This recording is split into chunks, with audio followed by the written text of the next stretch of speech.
Hello everyone. आरती गुरुकुल में आपका स्वागत है। यूजीसी नेट पेपर 2 हिंदी में मैं आपको पढ़ाने वाली हूँ परीक्षा गुरु उपन्यास, जिसके लेखक हैं लाला श्रीनिवास दास। यूजीसी नेट के सिलेबस में ये यूनिट 6 में उपन्यास लगा हुआ है, जिसमें दूसरा उपन्यास है ये परीक्षा गुरु। इस उपन्यास को हिंदी साहित्य का प्रथम उपन्यास होने का दर्जा प्राप्त है। आज मैं आपको बताऊंगी कि परीक्षा गुरु उपन्यास से संबंधित कुछ उपयोगी तथ्यों के बारे में।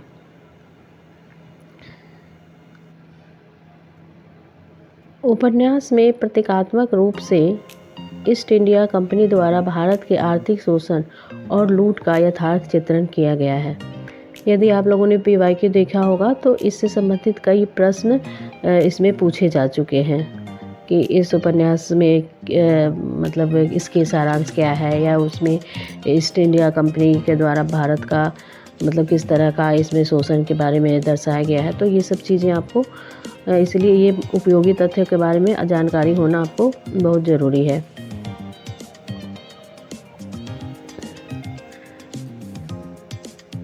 दूसरा तथ्य है, इस उपन्यास के हर प्रकरण की शुरुआत संस्कृत, ब्रज, फारसी आदि भाषा के साथ साथ इंग्लैंड, यूनान आदि के प्रमुख विद्वानों और विचारों के पद्यानुवाद से होती है।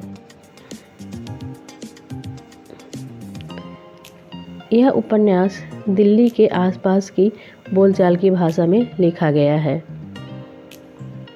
उपन्यासों में आए पद्यों की भाषा ब्रज है, जबकि गद्य की भाषा खरी बोली। ये उस समय के प्रभाव के कारण है।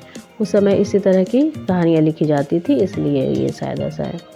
उपन्यास में तत्कालीन समाज में व्याप्त अशिक्षा, लोभ, प्रपंच, दिखावे और दयनीय स्थिति की समस्या आदि पर प्रकाश डाला गया है। कुछ प्रमुख पंक्तियों पर भी हम बात करेंगे, क्योंकि जो पंक्तियाँ होती हैं वो बहुत ही इम्पॉर्टेंट होती है एग्ज़ाम के नज़रिए से। पंक्तियों को देखकर कभी कभी ये पूछा जाता है कि ये किस उपन्यास की पंक्तियाँ हैं, अथवा ये पंक्तियाँ उपन्यास के किस पात्र द्वारा कही गई है। तो सबसे पहले ये लाला श्रीनिवास दास के द्वारा कही गई पंक्तियाँ हैं, जो कि उपन्यास के भूमिका यानी कि निवेदन में ही लिखा हुआ है। अपनी भाषा में यह नई चाल की पुस्तक होगी। यह सच है कि नई चाल की चीज़ देखने को सबका जी ललचाता है, परंतु पुरानी रीति के मन में समाये रहने और नई रीति को मन लगाकर समझने में थोड़ी मेहनत होने से पहले पढ़ने वालों का जी कुछ उलझने लगता है और मन उछट जाता है।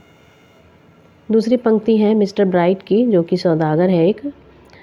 तो उनकी पंक्ति है, बलायत की सब उन्नति का मूल लॉर्ड बेकन की यह नीति है कि केवल विचार में ही मकड़ी के जाले ना बनाओ, आप परीक्षा करके हर एक पदार्थ का स्वभाव जानो। यह प्रश्न पीवाईक्यू में भी है, पिछली परीक्षाओं में इसको पूछा जा चुका है। इस बार हो सकता है कि ये भी पूछ दे कि मिस्टर ब्राइट जो है वो किसके नीति की बात करते हैं। तो इसका जवाब होगा लॉर्ड बेकन की नीति।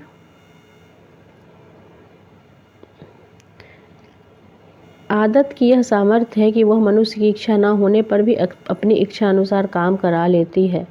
धोखा देकर मन पर अधिकार कर लेती है। यह लाला ब्रजकिशोर का कथन है।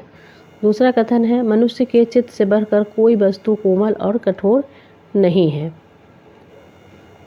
एक और कथन है लाला ब्रजकिशोर का, मनुष्य जिस बात को मन से चाहता है उसका पूरा होना ही सुख का कारण है, और उसमें हर्ज पड़ने से उसे दुख होता है। हिंदुस्तान की उन्नति नहीं हो सकती। विद्याभ्यास के गुण कोई नहीं जानता।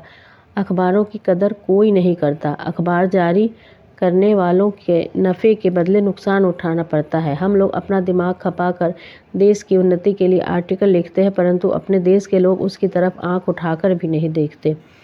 ईश्वर ने मनुष्यों को स्वतंत्र बनाया है, पर स्वेच्छाचारी नहीं बनाया, क्योंकि उसको प्रकृति के नियमों में अदल बदल करने की कुछ शक्ति नहीं दी गई। ये दोनों कथन लाला ब्रजकिशोर के हैं। लाला ब्रजकिशोर इस उपन्यास का एक महत्वपूर्ण पात्र है। मदन मोहन के बाद ये मदन मोहन का के वकील रहते हैं और दोस्त भी हैं, जो कि बिल्कुल सच्चे दोस्त हैं, और यही उनको मदन मोहन को सभी समस्याओं से बाहर निकालते हैं। तो ये लाला ब्रजकिशोर के कथन बहुत ही इम्पोर्टेंट हो जाते हैं हमारे लिए। वर्तमान समय के अनुसार सबके फायदे की बातों पर सत्यशास्त्र और शिष्टाचार की एकता से बर्ताव करना सच्ची स्वतंत्रता है। ये भी लाला ब्रजकिशोर का कथन है।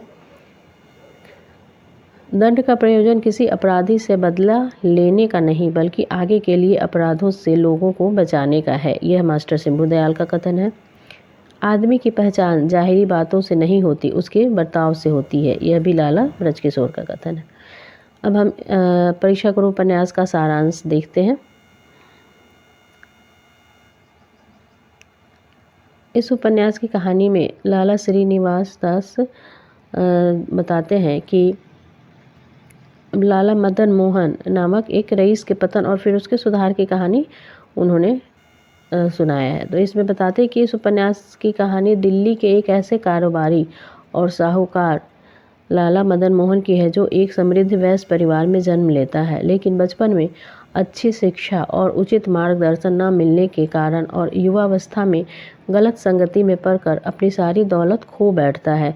उसे आदमी की परख भी नहीं है। वह अपने सच्चे हितैषी ब्रजकिशोर को अपने से दूर करके चुन्नीलाल, शंभू दयाल, बैजनाथ, पुरुषोत्तम दास जैसे कपटी, लालची, मौकापरस्त, खुशामदी दोस्तों से अपने आप को घिरा रखता है। बहुत जल्द इनकी गलत सलाहों के चक्कर में मदन मोहन भारी कर्ज में डूब जाता है और कर्ज समय पर अदा न कर पाने से उसे अल्प समय के लिए कारावास भी हो जाता है।